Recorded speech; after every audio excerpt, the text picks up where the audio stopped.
অল্প সময়ের জন্য বাংলাদেশের হাল ধরেছিলেন, তাতে জনগণের মন জয় করেছেন। ডক্টর ইউনূসের কার্যক্রম দেখার সৌভাগ্য হলেও অনেকে প্রেসিডেন্ট জিয়ার শাসনামল দেখেননি। সামরিকভাবে আসলেও জিয়াউর রহমান ক্ষমতায় ছিলেন জনগণের নেতা হয়ে, যে কারণে তাকে বাংলাদেশি জাতীয়তাবাদ এবং বহুদলীয় গণতন্ত্রের প্রবর্তক বলা হয়। জিয়াউর রহমানের শাসনামলে সংবিধানে বিসমিল্লাহির রহমানির রহিম যুক্ত করা হয়। তার শাসনামলে মধ্যপ্রাচ্যে বাংলাদেশিদের কর্মসংস্থানের ব্যবস্থা করা হয়েছিল, যার সুফল বাংলাদেশ এখনো ভোগ করছে। এছাড়া নারী অধিকার থেকে গণমাধ্যমের স্বাধীনতা প্রেসিডেন্ট জিয়াউর রহমান সবকিছুই নিশ্চিত করেছিলেন। জিয়াউর রহমানের আমলে খাল খনন, গণশিক্ষা, গ্রাম সরকার এবং ভিডিপির মতো বিভিন্ন কর্মসূচিতে নাগরিকদের সরাসরি যুক্ত করা হয়। গ্রাম বা গণমানুষকে ভিত্তি করে বিভিন্ন কর্মসূচি প্রণয়ন করা হয়। প্রেসিডেন্ট জিয়াউর রহমান নিজেও এসব কাজে সরাসরি যুক্ত ছিলেন। খাল খনন কর্মসূচিতে সশরীরে অংশ নিয়ে তিনি আলোড়ন সৃষ্টি করেছিলেন, পেয়েছিলেন বাহবা এবং জনপ্রিয়তা। 1975 সালের 15ই আগস্টের পর বাংলাদেশের তৎকালীন রাজনীতি ও সেনাবাহিনীতে নানা অঘটন এবং চরম বিশৃঙ্খলা তৈরি হয়। এমন এক সময় ক্ষমতার কেন্দ্রে চলে আসেন জিয়াউর রহমান। 1977 সালের 21 এপ্রিল তিনি আনুষ্ঠানিকভাবে বাংলাদেশের রাষ্ট্রপতির পদে অধিষ্ঠিত হন। ক্ষমতায় এসে তিনি অনেকগুলো পরিকল্পনা হাতে নিয়েছিলেন। প্রথমত,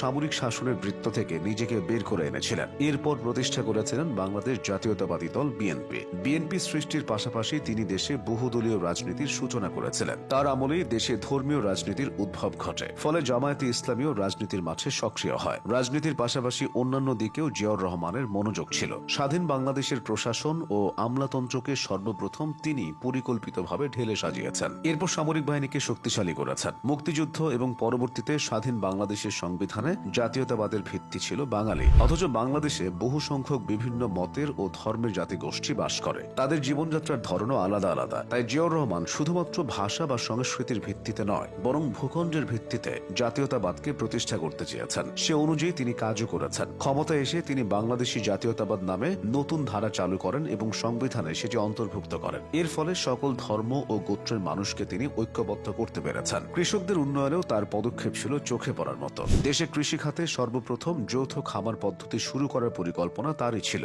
জিয়াউর রহমান সরাসরি কৃষি সমবায়ের কথা উল্লেখ করেছিলেন। উন্নয়নের বাংলাদেশ গড়তে বেসরকারি খাতকে উৎসাহিত করেছিলেন। আগে সেচ ও কৃষি যন্ত্রের খাত পুরোপুরি সরকার নিয়ন্ত্রণ করত, কিন্তু তার আমলে কৃষি খাতে বেসরকারি উদ্যোগকে স্বাগত জানানো হয়। সেচের জন্য গ্রামে গ্রামে ক্ষুদ্র ক্ষুদ্র দল গড়ে ওঠে। সে সময় একজন সেচ যন্ত্র কিনে অন্যদের চাষের জমিতে পানি সরবরাহ করত। এছাড়া নতুন ধারার অর্থনৈতিক কাঠামোর কারণে দেশের শিল্প খাতেও তখন বেশ পরিবর্তন এসেছিল। জিয়াউর রহমানের শাসনামলে কৃষিভিত্তিক গ্রামীণ সমাজ থেকে শিক্ষিত নতুন মধ্যবিত্ত শ্রেণীর সৃষ্টি হতে থাকে। পিছিয়ে থাকা গ্রামীণ জনগোষ্ঠী ধীরে ধীরে নগরমুখী হতে থাকে। কৃষকের ছেলে কৃষিতে নিয়োজিত না হয়ে অফিস, আদালত, মিল, কলকারখানাতে নিজের কর্মের সংস্থান খুঁজে নিতে শুরু করে। এর ফলে নতুন নতুন পেশা ও নাগরিক জীবনের বিকাশ ঘটেছিল। জিয়াউর রহমানের সময় বাংলাদেশের পররাষ্ট্র নীতিতেও ব্যাপক পরিবর্তন এসেছিল। তিনি দেশকে ভারতীয় বলয় থেকে বের করে এনেছিলেন। এর পরিবর্তে আমেরিকা এবং চীনের মতো ক্ষমতাধর দেশের সাথে সুসম্পর্ক তৈরি করেছিলেন। পিছিয়ে ছিল না সাংস্কৃতিক অঙ্গন। অনেকে হয়তো জানেন না,